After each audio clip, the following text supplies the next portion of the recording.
It was a calm, sunny morning in the small town of Clearwater. The streets were still, and the only sound came from the diner on Main Street, the soft clinking of cups, the hum of chatter and the smell of warm toast and coffee.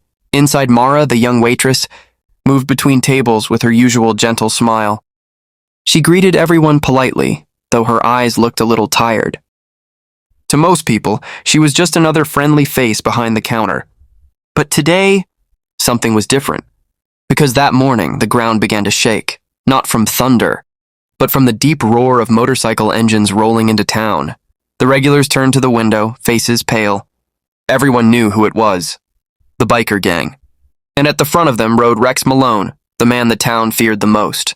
As he parked his bike outside the diner and walked in, Mara froze for just a second. Rex's sharp eyes scanned the room, then quietly landed on her, and stayed there. Something about her expression made him pause. Something didn't feel right. Before we move forward, tell us in the comments, where are you watching from and what time is it right now? And don't forget to like and subscribe to Black and Wronged for more heart-touching stories. Let's get started. Rex sat down at the corner booth, the same spot he always chose when he came to Clearwater. The diner went quiet, except for the faint hum of the ceiling fan. People whispered behind their menus, pretending not to stare.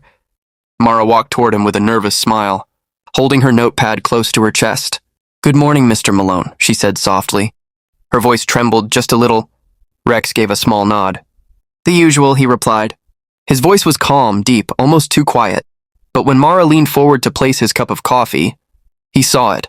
A faint bruise on her wrist, barely hidden by her sleeve. His eyes narrowed. "You okay?" he asked, his tone steady but sharp. Mara froze, then quickly smiled. "Yeah, just clumsy," she said.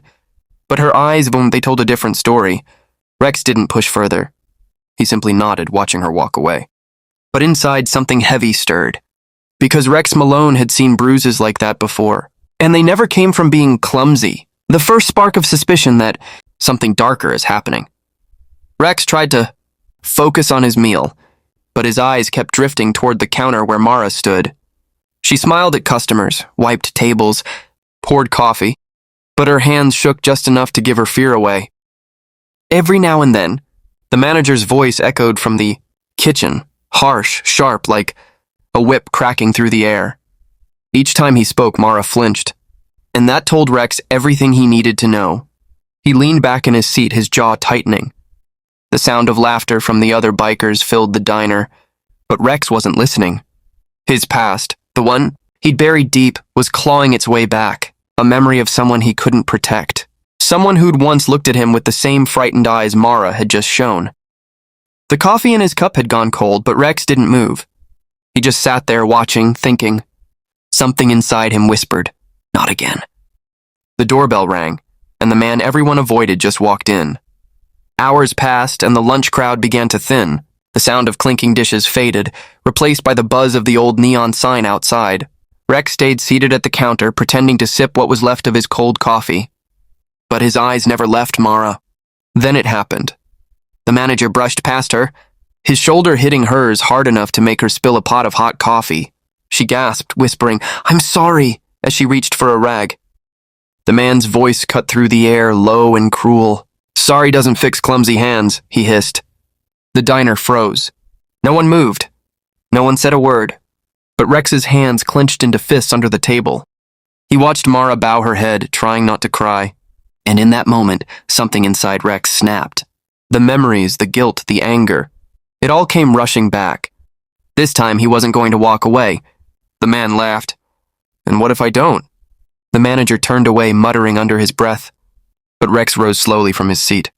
The metal chair legs scraped against the floor, echoing through the quiet diner. Every head turned. Rex didn't shout. He didn't even look angry. I'm just calm, steady, and unshakable. He walked toward the counter, eyes locked on the man who'd just hurt Mara. "You think yelling makes you strong?" Rex said quietly. "Hurting someone weaker doesn't make you powerful. It makes you pitiful." The manager tried to laugh it off, but when he saw the other bikers standing behind Rex, his smirk faded. The room went still. Even the coffee machine stopped hissing. Rex didn't raise his hand or his voice. He just stood there, a wall of quiet strength, And that silence spoke louder than any threat. The manager's face turned pale. He muttered something and stormed out, slamming the door so hard the windows rattled. Mara stood frozen, eyes wide, hands trembling. For the first time in a long while, she felt safe. No one in the diner spoke for several seconds. The only sound was the faint clink of a spoon hitting a cup. Then Mara finally looked up at Rex, her eyes glossy with tears. "Thank you," she whispered, her voice almost breaking. Rex shook his head slowly. "You don't owe me anything," he said. "You just deserve better than fear." Those words hit her harder than anything else that day. For years, she'd learned to stay quiet, to survive. But now, for the first time, someone had stood up for her. By evening, the story had spread through Clearwater like wildfire. People whispered about the biker who stood up for the waitress no one noticed. Some didn't believe it at first, on a biker defending someone. But those who were there swore it was true. The next morning, when Mara came to work, the diner felt different. The same people who once stayed silent now smiled at her, offered help, even asked if she was okay. The fear that had once filled the air was gone. As for Rex, he returned to his garage at the edge of town. He didn't talk much about what happened, but his biker brothers noticed something new in him, a calmness, a sense of purpose. Within a week, they began organizing charity rides, donating to women's shelters, and helping fix homes around town. Clearwater started to see them not as troublemakers, but as protectors, and for the first time in years, Rex Malone felt like he was finally making peace with his past. Weeks passed, and life in Clearwater slowly returned to normal, but not quite the same. One bright morning, Rex walked into a small cafe across town, the bell over the door jingling softly. Behind the counter stood Mara, her hair tied neatly, her smile genuine this time. She looked stronger, lighter, like someone who'd finally found her peace. "Didn't think I'd see you here," she said with a shy grin. Rex smirked. "Just came for some coffee," he replied, taking a seat. They talked for a while, about work, about the town, about how things had changed. And for the first time, Mara laughed freely. Her laughter filled the room like sunlight breaking through clouds. Before leaving, Rex said quietly, "You did it. You started over." Mara nodded, her eyes soft. "Only because someone reminded me I could." Rex tipped his head, left a few bills on the counter, and stepped outside. The sound of his motorcycle echoed down Main Street, leaving behind something stronger than noise, hope. Months later, as the sun dipped behind the hills of Clearwater, the faint rumble of motorcycles filled the air once again. People stepped outside their shops and homes, not in fear this time, but with smiles and waves. The biker gang that once made hearts race with worry now brought a sense of pride. At the cafe window, Mara wiped her hands on her apron and looked out.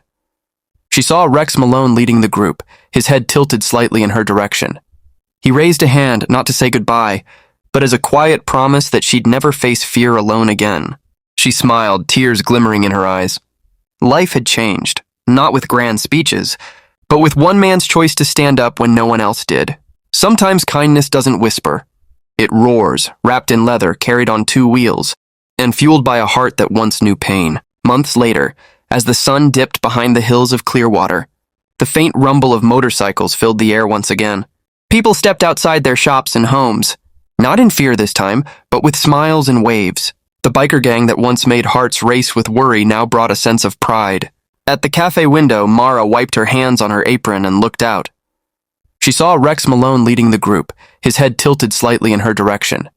He raised a hand, not to say goodbye, but as a quiet promise that she'd never face fear alone again.